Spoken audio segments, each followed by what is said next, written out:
Sarah, Douglas, welcome to the Music Hall and welcome to Dallas. I'm so glad you all are here. Great to be here. Thank you. Sarah, I met a woman several years ago who was Sarah without, as she told me. So you are Sarah without the H. Correct. Right? But the first question I have to ask you is, how old were you before you learned to spell Gettelfinger? It's very funny. My parents used to say they were contemplating Elizabeth for my first name, but they wanted me to be able to spell before I was in the 5th grade. Elizabeth Gettelfinger. I like it. Got Has music. a ring to it, That's doesn't right. it? Doug, where are you from? Originally from Detroit. Born and bred in Michigan, born in Detroit, and then got to see a little bit of the country with graduate school. Went on to graduate school on the West Coast, and now I live sort of in LA and New York.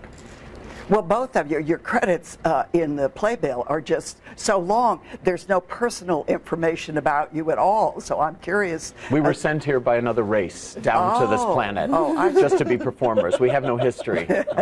Yeah, well, that's good. That's good. In disguise. Right, Yes. exactly. Of course, of course. Sarah, where are you from originally? I'm from Louisville, Kentucky. Oh, all right. Good. Louisville, Kentucky. I went to school in Cincinnati and then live in New York ever since. Perfect. Well, the Addams family is so much fun, and loved both of you. What's been the real kicker for you in doing this show?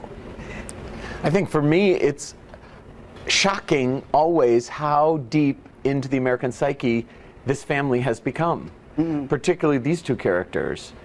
I recognize that I watched them quite a bit as a boy in reruns, but I didn't quite understand how widely known they were, even internationally. You know, there's already a company of the Addams family playing in South America. There's one about to open in Australia. And after that, next I think is Argentina, and then maybe the West End in London. And I'm always surprised at how deeply rooted they are in the American psyche. So everyone knows, they have their own ideas about Morticia and Gomez, and that when the play begins and you hear da-da-da-dum, da-da-da-dum, that's the first thing people hear, and that their heart just opens so that when we walk out on stage, they're ready for us and they're very eager to enjoy themselves. And that's a rare thing, and it really makes our job very easy, because usually in a play you spend the first little bit trying to warm them up, and that's already done. It's like a reunion. It is like a reunion. But the important thing is, and I think for people to understand, is that this is a very modern setting. It's all the characters that they've grown to love if they want to bring their kids to see, but it's in a very current setting. It's done today, now. It's not a period piece. It's not the 60s or anything like the television show was. So that's the nice thing. They get to see all the characters that they grew to love, but in a very current setting. What do people say about Morticia? Well, their first question is usually, how does the costume stay in place? Yes, I heard that question being discussed. Yes. No, people usually ask, what is it like to play such an iconic character? And I think for both of us, you know, it was trying to find a balance of delivering what the audience expects from, you know, these characters that they've grown to know and love, but at the same time coming about it as an actor from a very authentic place to put our own stamp on it. Yes. The thing that I love about her is she is a very independent, sexy woman that really is connected to just being who she is and not, you know, changing herself to please anyone else. But at the same time, she's very conventional in the hopes and dreams she has for her marriage, for her children, and so I like to say she's sort of a mix of sex symbol meets Donna Reed in terms of how she's going about her life. How did you audition for the role? How did all this come about? I was very fortunate that I had just a year before worked with Jerry Zaks, our director, on 101 Dalmatians. I did Cruella de Vil on the tour of 101 Dalmatians.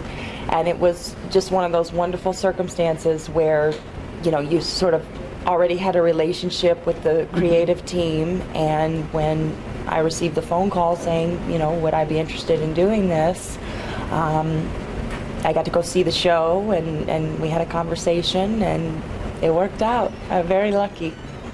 Do you go by Doug or Douglas? I forgot to ask you that. I answer to just about anything. As an actor, we're just yes men. I see. If they say Pinhead, I go, yes, hello, I'm in, I'm available. You can call me anything you like. All right. Well, how did you get the role of I was Gomez? the 102nd Dalmatian on the tour. So I had the red and the white costume on with the black dots, and I would sit on the bench waiting for one of the Dalmatians to get sick. I had worked with Jerry Zaks, our director, on a show called Little Shop of Horrors on Broadway several years ago.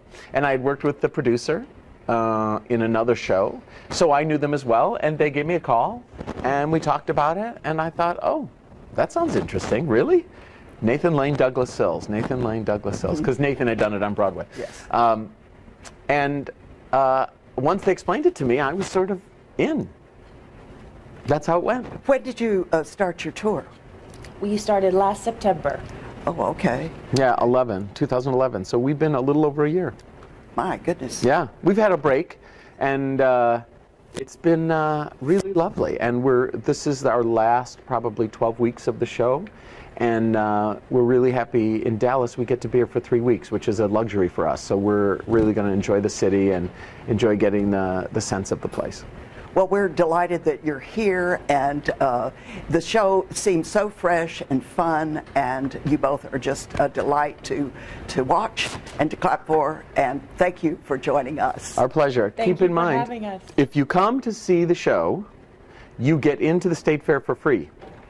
So that day, when you buy a ticket, you can spend the whole day here and fill yourself with Corn dogs. s'mores, cotton candy. Come see us, bring your family, because this is a great show for kids. It is. Thanks again. Thank you so much.